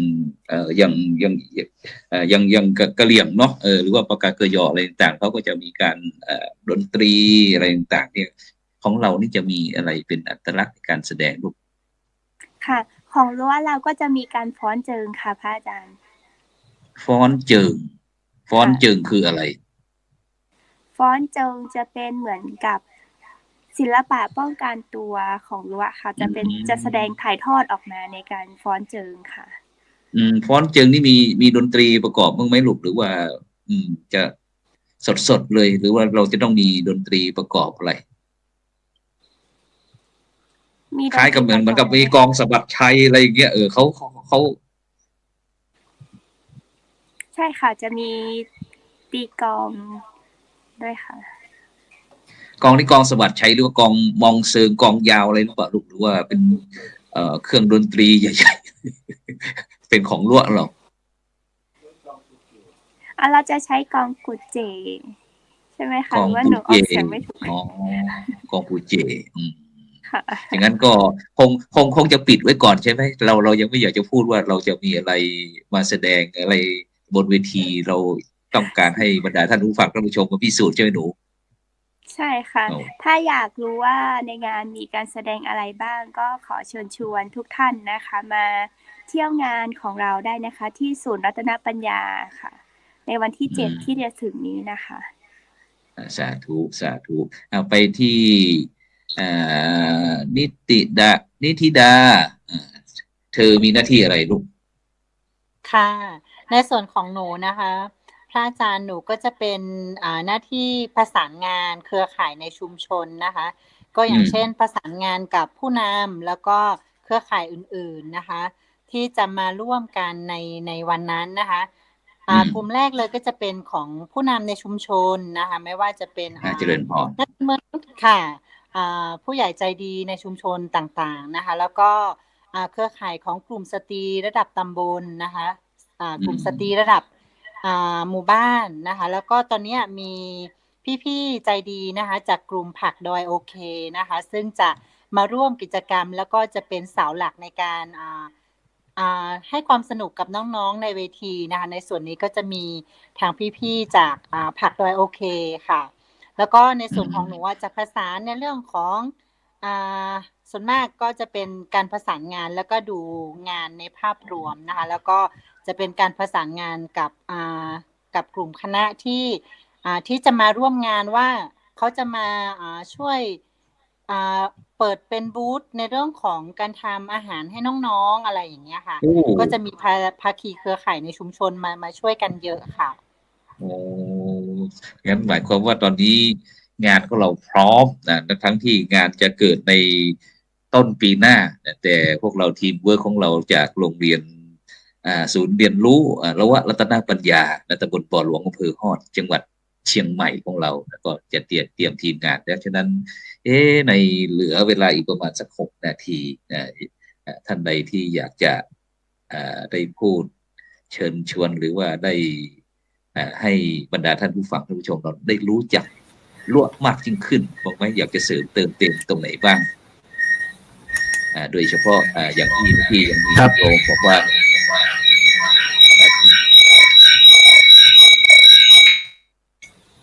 ครับอาจารย์ครับครับผมนิมนต์ครับผมขออนุญาตเสริมจากน้องๆที่ได้ให้ข้อมูลไปเมื่อกี้นะครับครับผมเนื่องจากว่าทางศูนย์เรามีความตั้งใจครับที่จะให้เด็กๆบนดอยได้มีเวทีในการแสดงออกครับแล้วก็ในการสืบสารอนุรักษ์สิ่งดีงามที่อยู่ในชุมชนเราเพราะฉะนั้นเนี่ยญาติโยมที่ได้ฟังแล้วจากตรงนี้บางทีก็อาจจะคิดว่ามาดอยแล้วเขาพูดภาษาลั่วกันอาจจะสื่อสารไม่รู้เรื่องหรือว่าสื่อสารไม่ได้ต้องใช้ไกด์ไหมใช้ล่ามไหมใช่ไหมครับผมแต่ของเราเดี๋ยวนี้ลั่วเราพัฒนาแล้วนะครับพัฒนาแล้วได้พัฒนายังไงครับได้ทั้งภาษาไทยได้ทั้งภาษาพื้นเมืองแล้วก็ได้ทั้งภาษาท้องถิ่นด้วยครับก็3 ภาษาเลยไม่ต้องลำบากใจในเรื่องเหล่านี้ก็สื่อสารกันปกตินี่แหละครับเพียงแต่ว่าผู้ใหญ่ใจดีหลายท่านอยากจะแบ่งปันให้กับเด็กๆอันนี้ก็สามารถที่จะติดต่อได้ที่ทางศูนย์เราซึ่งอยากจะให้ผู้ใหญ่ใจดีนั้นมีโอกาสนะครับในการแบ่งปันกับเด็กๆบนดอยก็ถือว่าช่วงโอกาสในช่วงของเทศกาลวันเด็กด้วยครับผมครับอาจารย์ช่วยบอกเบอร์ช่วยเบอร์บอกเบอร์ด้วยบอกเบอร์ด้วยตอนนี้เราก็ทำวิ่งกันตามเหมือนกันสำหรับเบอร์ติดต่อนะครับก็ติดต่อมาที่ผมโดยตรงได้เลยครับเบอร์โทรศัพท์089-192-0759ครับผมหรือว่าลองเสิร์ชหาข้อมูลเขียนชื่อคำว่าศูนย์เรียนรู้ละวะรัตนปัญญาก็จะขึ้นมาที่ทาง Facebook ทาง Google ครับเป็น192นะครับอาจารย์นะเมื่อกี้นะครับเป็น089-192-0759ครับผมโอเคฉะนั้นก็บรรดาท่านผู้ฟังท่านผู้ชมที่ต้องการอยากจะร่วมงานเวทีเด็กดอยขวงวัฒนธรรมละวื้อหรือว่าลั่วครั้งที่7นะครับที่ละวื้อละวื้อละวื้อครับก็จะ จะถือโอกาสนิมนต์พระอาจารย์ขึ้นมาแอวดอยด้วยนะครับถ้ามีโอกาสครับ ตอนนี้ในใจก็แบ่งให้ไป99แล้วครับตอนนี้นะ สาธุ เดี๋ยว ครับ อาจจะร่วมทางรายการเราอาจจะร่วมเป็นเจ้าภาพไอติมสักถัง2 ถังก็ได้นะครับนะครับ ผม ครับครับดังนั้นเหลือเวลาอีกนิดหนึ่งให้ใครดีที่จะได้ประชาสัมพันธ์เชิญชวนแหล่งท่องเที่ยวของเราที่นี่หน่อยจะเป็นนิธิตาหรือว่าอนงหรือว่าณัฐวรรณเชิญคนละนิดก็ได้คนละ1 นาทีนิธิตาก่อนนิธิตาเชิญชวนหน่อยเที่ยวงานของเราหน่อย โอเคค่ะในวันที่7นี้นะคะก็ขอเชิญชวนนะคะทุกท่านผู้ใหญ่ใจดีหรือว่าเด็กๆนะคะที่อยากจะมาเรียนรู้ในเรื่องของขวงวัฒนธรรมนะคะก็ขอเรียนเชิญได้นะคะที่ศูนย์รัตนปัญญานะคะบ้านบ่อพระแวนะคะอาจารย์เนาะจุดที่ตั้งใกล้กับศูนย์พนวัตเลยนะคะก็จะมีแล้วก็มีที่ชมดอกไม้ด้วยแต่ว่ามันหมดไปแล้วนะคะอาจารย์เนาะถึง27นี้นะก็สามารถมาชมสวนดอกไม้ที่สวนพนวัตได้เพราะว่าอยู่ติดกันเลยนะคะนอกจากนั้นในวันที่7นะคะก็ยังมีแหล่งท่องเที่ยวก่อนที่จะมาถึงศูนย์ก็จะมีที่บ่อแก้วนะซึ่งหลายๆท่านคงจะรู้จักเพราะว่าเป็นทางผ่านอยู่แล้วนะคะแล้วก็จะมีที่ค่ะถ้าใครอยากจะไปซื้อผักสดนะคะก็จะมีที่สวนของผักดอยโอเคนะคะเพราะว่าเป็นผักปลอดสารพิษค่ะพระอาจารย์ง่ายเจริญพรแล้วก็แวะไหว้คุณหลวงนะคะแวะสักการะคุณหลวงที่เทศบาลนะคะตำบลบ่อหลวงหลังจากนั้นที่เที่ยวขึ้นชื่อนะคะของบ่อหลวงตอนนี้ก็จะมีที่อุตสาหกรรมป่าไม้หรือว่าสวนป่าดอยบ่อหลวงค่ะเพราะว่าที่พักเที่ยวบรรยากาศดีแล้วก็เชื่อว่าคนรั้วทุกคนนะคะพระอาจารย์เป็นคนที่ยิ้มแย้มแจ่มใสแล้วก็ยินดีต้อนรับทุกท่านเลยค่ะไปที่อนงยืนยันหน่อยเรื่องที่หลับที่นอนหลายท่านหลายคนบอกว่าอยากจะไปอนงจะต้อนรับขับสู้เขาอย่างไรเปิดไมค์นิดหนึ่งนงเปิดไมค์นิดนงเปิดไมค์นิดหนึ่งนงเปิดไมค์นิดหนึ่งลูกค่ะท่านอาจารย์คะไม่ใช่แค่หนูคนเดียวนะคะที่จะรอต้อนรับนะคะพวกเราชาวตำบลบ่อหลวงทุกท่านนะคะยินดีต้อนรับนักท่องเที่ยวจากทั่วโลกนะคะเราขึ้นชื่อด้านผู้นำด้านการท่องเที่ยวนะคะติดอันดับ1 ใน 4ของประเทศที่นักท่องเที่ยวส่วนใหญ่นะคะมีความสนใจแล้วก็เข้าชมแล้วก็เข้าพักมากที่สุดคือสวนป่าดอยบ่อหลวงนะคะเรามีผักสดที่ไม่มีที่ไหนที่อื่นนะคะมีที่นี่ที่เดียวสวนผักดอยโอเคซึ่งปลูกในอุณหภูมิที่เหมาะสมนะคะไม่ว่าธัญญาหารไม่ว่าธัญพืชไม่ว่าสัตว์ไม่ว่าอะไรนะคะถ้าปลูกบนดอยบ่อหลวงอร่อยเลิศประเสริฐศรีท่านอาจารย์คะแล้วขาดไม่ได้ค่ะแวะมาชมนะคะศูนย์ละวรัตนปัญญานะคะมีทั้งท่านพระอาจารย์กุ้งนะคะที่คอยต้อนรับนะคะแนะนำเรื่องราวของรั้วนะคะมีพวกเราพร้อมกับทีมงานนะคะที่คอยดูแลนะคะวันนี้นะคะเรายังนับ2นับ3นะคะแล้วก็ขอเชิญชวนให้ทุกคนนะคะเข้ามามีส่วนร่วมกับพวกเรานะกันในการทำกิจกรรมต่างๆนะคะเพื่อที่เราจะนับ4นับ5นะคะนำความเจริญนำความเป็นรั้วนะคะเชิดชูความเป็นชาติพันธุ์ที่เป็น1 อันเดียวกันให้กับชาวโลกได้รู้กันว่ารั้วยิ่งใหญ่แค่ไหนมีความงดงามแล้วก็มีความน่าสนใจแค่ไหนค่ะฝากท่านอาจารย์ด้วยนะคะแล้ววันนี้ขอบคุณมากค่ะสาธุไปที่คุณครูณัฐวรรณหน่อยณัฐวรรณแน่นอนว่าศูนย์การเรียนรู้ของเธอจะต้องมีการเรียนรู้ภาษาล้วด้วยคุยหน่อยเชิญชวนหน่อยค่ะก็อยากจะชวนทุกท่านนะคะมาเที่ยวที่ดอยบ่อหลวงนะคะหรือว่าที่ศูนย์รัตนปัญญาของเรานะคะไม่ใช่มีแค่อากาศดีนะคะบ่อหลวงของเรายังมีอะโวคาโดด้วยค่ะอาจารย์สาธุค่ะแล้วก็ที่สำคัญนะคะอยากจะนิมนต์พระอาจารย์นะคะอย่าลืมนะคะเข้าเบื่อค่ะรอพระอาจารย์อยู่นะคะสาธุตอนนี้ไปที่ท่านอาจารย์กฤษณชัยอาจารย์มีได้ยินข่าวว่าเราจะมีการทอดพระป่าด้วยเชิญชวนหน่อยครับผมอาจารย์ครับกับขอบพระคุณนะครับในเวทีตรงนี้นะครับถือว่าเป็นเวทีที่ให้โอกาสกับทางศูนย์เรียนรู้ละวรัตนปัญญาแล้วก็กับทีมงานทุกคนเลยนะครับแล้วก็ชาวตำบลบ่อหลวงด้วยครับซึ่งถือว่าพระป่าที่จะเกิดขึ้นนี้นะครับเป็นพระป่าในการระดมทุนเพื่อที่จะสร้างบ้านรั้วหรือว่า เฮือนละเวะนะครับซึ่งถือว่าเฮือนละเวะหรือว่าบ้านละเวะนั้นเนี่ยของดั้งเดิมที่เราเคยมีอยู่ก็ห่างหายไปแล้วก็เดี๋ยวนี้ในชุมชนเหลือแค่บ้านสาธิตบ้านตัวอย่างอยู่ที่โรงเรียนบ่อหลวงผมคิดว่าในศูนย์เหล่านั้นเนี่ยควรที่จะมีบ้านละเวะสาธิตแต่ว่ารูปแบบลักษณะนั้นก็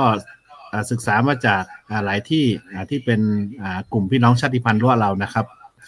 ดังนั้นเนี่ยก็ถือว่าผ้าป่าครั้งนี้ก็จะมีการสมทบเพื่อที่จะไปจัดสร้างบ้านละเวะให้เกิดขึ้นนะครับเพราะว่าเป็นบ้านละเวะทั้งประยุกต์ด้วยแล้วก็ทั้งของดั้งเดิมด้วยครับผมอาจารย์ครับก็อยากจะเชิญชวนทุกท่านที่มีโอกาสนะครับครับสาธุครับฉะนั้นก็บรรดาท่านผู้ฟังท่านผู้ชมก็อย่าลืมนะกำหนดการก็วันอาทิตย์ที่7 มกราคมพุทธศักราช 2567นะเราทำบุญต้อนรับปีใหม่เลยนะฉะนั้นก็พิธีทอดพระป่าสามัคคีครั้งที่2เพื่อสมทบทุนสร้างเฮือนละเวะนะแล้วก็บำรุงศูนย์เรียนรู้ละเวะรัตนปัญญาในกิจกรรมเวทีเด็กดอยขวางวัฒนธรรมละวื้อนะครั้งที่7นะที่บ้านบ่อพระแวนใช่ไหมบ่อพระแวนตำบลบ่อหลวงอำเภอฮอดจังหวัดเชียงใหม่อยู่ในเขตหมู่ที่12บ้านบ่อพระแวนนะครับบ่อพระแวนหมู่ที่12นะฉะนั้นก็ฝากกิจกรรมดีๆให้กับบรรดาท่านผู้ฟังท่านผู้ชมในฐานะที่เราก็เป็นช่องทำให้เป็นทีมที่สนับสนุนกิจกรรมดีๆนะเพื่อที่จะคืนความสุขให้กับสังคมหรือว่าประชาชนดังนั้นก็ขอบคุณอนุโมทนาท่านอาจารย์กฤษณชัยปัญญาวัฒโนท่านนางสาวอนงโปที่มอยนางสาวนิธิตาจูแหวนพร้อมทั้งคุณครูณัฐวรรณอุเบ้า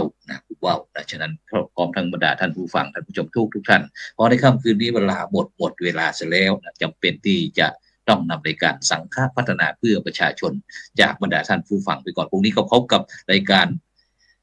พระพุทธศาสนา4 แผ่นดินยกย่องบุคคลสำคัญโลกพระครูบาเจ้าศรีวิชัยดังนั้นก็ในค่ำคืนวันนี้หลับฝันดีมีเงินใช้ไร้โลภะพยาธิไม่เจ็บไม่จนร่ำรวยทุกคนสำหรับในค่ำคืนนี้ขอกล่าวคำว่าสาธุ